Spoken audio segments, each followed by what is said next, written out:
అంటే మనకున్నటువంటి 4 ప్రధానమైన భాషా కుటుంబాలలో ఇండో యూరోపియన్ భాషా కుటుంబం ఫస్ట్ అని చెప్పా. దాని తర్వాత ఇండియన్స్ సినిమా చూస్తారు, మూవీస్ ఎక్కువగా సినిమాలు చూస్తారు కాబట్టి సినో టిబెటన్ భాషా కుటుంబం. తర్వాత క్రికెట్ ద్రావిడు, మరి ఆస్ట్రిచ్ పక్షి కాబట్టి మూడోది ద్రావిడ భాషా కుటుంబం, నాలుగవది ఆస్ట్రిక్ భాషా కుటుంబం. అలా లాజిక్గా గుర్తుపెట్టుకోండి. ఇండియన్స్ మూవీ చూస్తారు, ద్రావిడికి ఆస్ట్రిచ్ పక్షి అంటే ఇష్టం. అట్లా 4 ఆర్డర్లో ఇచ్చినా కూడా మీరు ఆ లాజిక్ తెలిస్తే గుర్తుపెట్టచ్చు ఫ్రెండ్స్. మరి ఇండో యూరోపియన్ భాషని ఇండియన్స్ ఎలా లింక్ చేసుకుంటారంటే చూడండి ఫ్రెండ్స్, ఇండియన్స్ ఎక్కువగా మనీ మైండ్ అంటాం. జర్మన్లో మనీ అనే పదం వస్తుంది. అంటే దాదాపు చాలామందికి ఇవి వచ్చు ఫ్రెండ్స్. ఇంకా రాని వాళ్ళు, కొత్తగా ఇప్పుడే చదువుతున్న వాళ్ళు, అలాంటి వాళ్ళ కోసం ఈ లాజిక్స్ బాగా ఉపయోగపడతాయి. జర్మన్లో మనీ అనే పదం ఉంది. అంటే మన మనీ మైండ్ అనేది ఇండియన్స్కి ఎక్కువగా ఉంటుంది. ఇండియన్స్కి లింక్ చేసుకోండి. మరి తర్వాత పోలీస్ అనే పదం గతంలో అడిగినటువంటి టీఆర్టీలో పెట్టింది పండిట్స్కి. పోలీస్ అనేటటువంటి పదము మరి ఇండియన్స్ పోలీసులు మరి ఎలా ఉంటారంటే లాఠీలు తీసుకొని ఎక్కువ కొడతారని గుర్తుపెట్టుకోండి. ఇండియన్స్ పోలీసులు లాఠీతో ఎక్కువగా కొడతారని గుర్తుపెట్టుకోండి.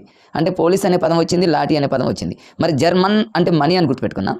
మనీ కోసం మన ఇండియన్స్ ఏం చేస్తారంటే ఏటీఎం కార్డు తీసుకొని మరి గీకుతూ ఉంటారు. ఏటీఎం కార్డుని ఇట్లా స్వైప్ చేస్తూ ఉంటారు. గ్రీకు అలా గుర్తుపెట్టుకోండి ఫ్రెండ్స్. మరి మన ఇండియన్స్ ఎక్కువ మంది ఏం చేస్తారంటే పంచలు కట్టుకుంటారని గుర్తుపెట్టుకోండి. ఫ్రెంచ్. మన ఇండియన్స్ ఎక్కువగా ఏం చేస్తారంటే స్టైలిష్గా ఉంటారు కాబట్టి స్పానిష్. డేర్గా ఉంటారు కాబట్టి డేనిష్. తర్వాత జెక్ అంటే చాలా జాగ్రత్తగా ఉంటారు కాబట్టి జెక్ అని గుర్తుపెట్టుకోండి.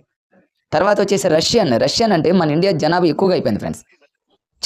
చైనాని మించిపోయింది కాబట్టి రష్గా ఉందని గుర్తుపెట్టుకోండి మన ఇండియా. ఇక నెక్స్ట్ పర్షియన్ అంటే అర్థమైందండి ఫ్రెండ్స్. మరి ఇతర దేశాల వాళ్ళే మన ఇండియాను చూసి పరేషాన్ అవుతున్నారని గుర్తుపెట్టుకోండి. పర్షియన్ అంటే పరేషాన్ మన ఇండియాను చూసి. చూడండి ఫ్రెండ్స్ ఎంత ఈజీగా, అంటే కొత్తగా చదివే వాళ్ళకి కూడా. జర్మన్ అంటే మనీ మైండ్ అనేది ఇండియా. పోలీసు లాఠీ అనగానే మన ఇండియా గుర్తుపెట్టుకోండి. స్టైలిష్ ఉండేది ఇండియా వాళ్ళు, పంచలు కట్టుకునేది ఇండియా వాళ్ళు, డేర్గా ఉండేది ఇండియా వాళ్ళు. రష్యన్ అంటే చాలా జనాభా ఎక్కువగా ఉండటం వల్ల చాలా రష్గా ఉంటుందని గుర్తుపెట్టుకోండి. పరేషాన్ అవుతారు మన ఇండియాని చూసి. చూడండి ఎంత ఈజీగా. రేపు మనం తెలుసు అనుకుంటాం. ఇది అకాడమీలో ఉన్నటువంటి బిట్స్ ఫ్రెండ్స్. అకాడమీలో పోలీస్ అనే పదం ఇచ్చాడు, జెక్ అనే పదం ఇచ్చాడు. ఇవన్నీ అంటే మీకు తెలిసినవే.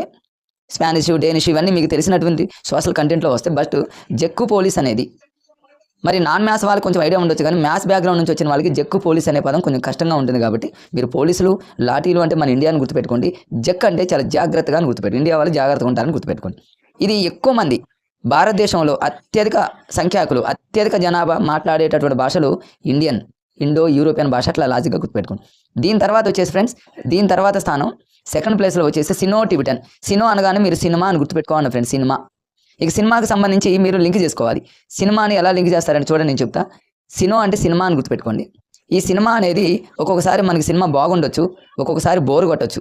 చాలామంది చూడండి సినిమా ఎలా ఉంది అంటే ఏం సినిమా అది పెద్ద బోడి సినిమా అంటారు.